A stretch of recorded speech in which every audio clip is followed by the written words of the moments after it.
আর একটা চিঠি আমাদের কাছে এসছে, সেটা হচ্ছে আপনার জুলাই মাসে পাঠিয়েছে, procedure for deportation of illegal Bangladeshi nationals Rohingya, এটা তো পাঠিয়েছে।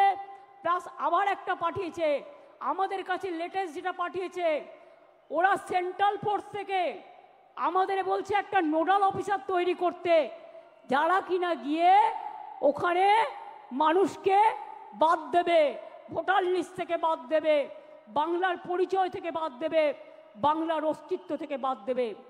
বাংলা ভাষার ওপর চলছে বিরাট সন্ত্রাস। বাংলা ভাষায় কথা বলা নাকি যাবে না।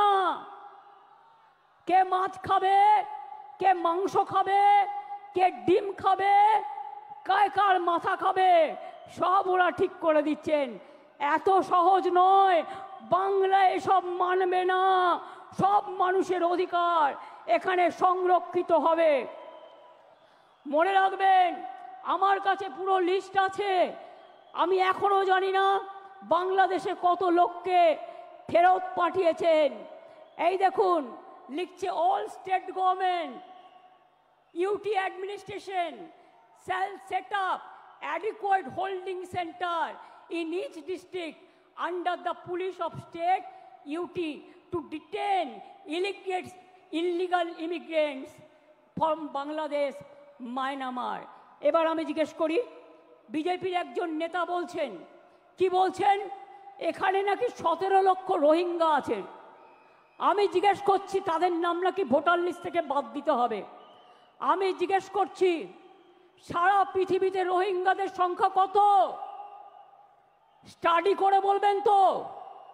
ইউনাইটেড নেশনস লাস্ট জানিয়েছিল 10 লক্ষ সারা পৃথিবীতে। এখন বড় জোর বেড়ে ওটা 13-14 হতে পারে। তো আপনি 17 লক্ষ রোহিঙ্গা পেলেন কোথায়? আর তারা তো মায়ানমারের লোক, সবাই রোহিঙ্গা। বাংলায় কথা বললে, বাংলা ভাষায় কথা বললে আপনারা বেছে বেছে বলছেন, চুনকে চুনকে, কে হিন্দু কে মুসলমান। রাজবংশী ভাই উত্তম, এসো তো আমার কাছে। উত্তরপ্রদেশ থেকে শুরু করে, মধ্যপ্রদেশ থেকে শুরু করে, রাজস্থান থেকে শুরু করে, মুর্শিদাবাদ থেকে শুরু করে, মালদা থেকে শুরু করে, জলপাইগুড়ি থেকে শুরু করে, আলিপুরদুয়ার থেকে শুরু করে, উত্তর 24 পরগনা থেকে শুরু করে, দক্ষিণ 24 পরগনা থেকে শুরু করে, বীরভূম থেকে শুরু করে সবাইকে জেলে ভরে দিচ্ছেন। আগামী দিন মানুষ যখন গণতন্ত্রের রায়ে আপনাদের জেলে ভরবে, তখন কি খাবেন এখন থেকে ঠিক করে রাখবেন। এই 11ই জুলাই তাতে বলছে দ্য সেম সাবজেক্ট, ভালো করে শুনুন, indicating the list of nodal officers of the central force who should be contacted by the state government. Why central force? এখানে স্টেট ফোর্স কাজ করবে। Why central force? আগে পহেলগাঁও সামলাও, কাশ্মীরকে পাহাড় দাও, বর্ডারকে পাহাড় দাও। অনুপ্রবেশকারী তো তোমরা ঢোকাও, ওটা তো আমাদের হাতে নেই। কাস্টমস আমাদের হাতে নেই, সেন্ট্রাল এক্সাইজ আমাদের হাতে নেই, রেল আমাদের হাতে নেই, সিভিল এভিয়েশন আমাদের হাতে নেই, বর্ডার আমাদের হাতে নেই। কি ভেবেছো ইডি আর সিবিআই পাঠিয়ে সবাইকে ধরবে আর সবাইকে জেলে পাঠাবে? একদিন একটা চ্যালেঞ্জ হয়ে যাক, কত লোককে জেলে জায়গা দিতে পারবেন আমি দেখতে চাই। কত লোককে জেলে জায়গা দিতে পারবেন আমি শুধু দেখতে চাই। এটা আমার চ্যালেঞ্জ রইল বিজেপি পার্টির কাছে, চ্যালেঞ্জ রইল। ড্যামেজ ম্যানেজ করা যায় না। বাংলা ভাষার উপর সন্ত্রাস করে যদি মনে করেন ড্যামেজ ম্যানেজ করবেন, তাহলে জেনে রাখুন ড্যামেজ কন্ট্রোল করার আমাদের মেশিনারি আছে, সেটা আমাদের সৈনিক, আমাদের সম্পদ। 2026-এ জিতবেন তো? আরে জোরে বলুন।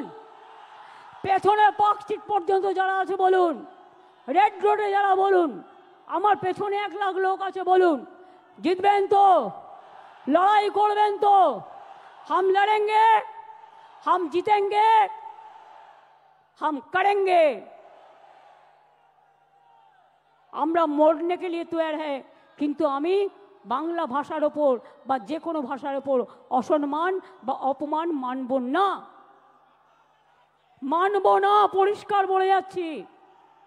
একটা বিদ্যাসাগরের মূর্তিকে আঘাত করে রেজাল্টটা দেখেছিলেন তো?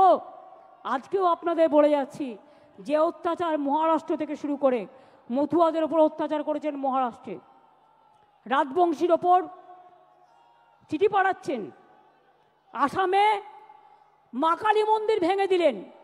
আজ যদি মা কালী মন্দির বাংলায় ভাঙা হতো তাহলে আপনারা কি করতেন? ডান্স বাংলা ডান্স করতেন কয়েকজনকে নিয়ে গিয়ে। এখানে যদি মা কালী মন্দির ভাঙা হতো তাহলে আপনারা কি করতেন? आगे की बोलते हैं, ममता जी दुर्गा पूजा करने नहीं देता है, सरस्वती पूजा करने नहीं देते हैं। আর ইলেকশনের সময় হঠাৎ মা কালী আর দুর্গার কথা মনে পড়লো। আরে মা দুর্গা তো আমাদের জাতীয় সম্পদ, আমাদের দেশের সম্পদ। তাকে কি করে আপনারা ইনট্যাঞ্জেবল হেরিটেজ পেয়েছে? জেনে রাখুন, জগন্নাথ ধাম যেমন করে দিয়েছি, আগামী দিন ওই জগন্নাথ ধামের অনুকরণে একটা দুর্গা অঙ্গন আমি বাংলায় করে দেব।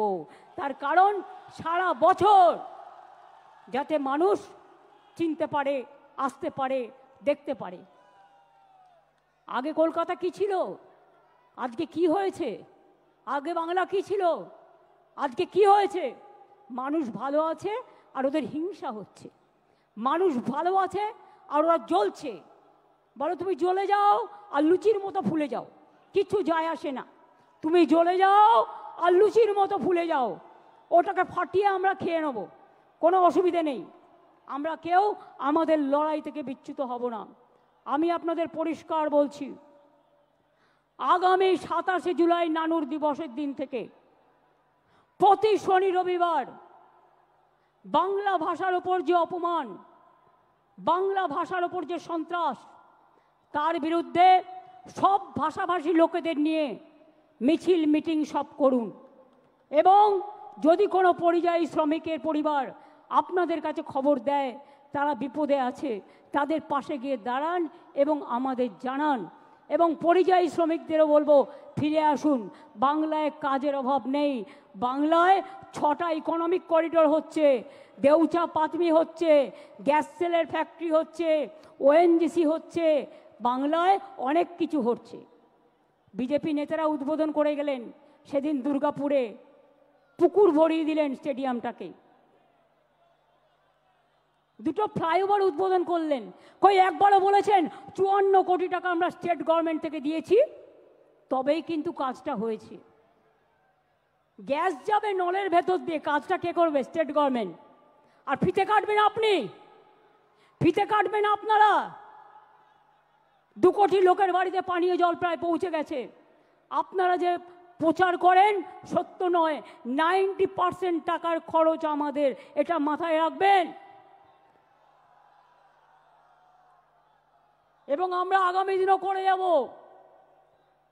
26শে জুলাই থেকে তৈরি হন, 27শে জুলাই ভালোভাবে সবাই পৌঁছে গিয়ে বাড়ি।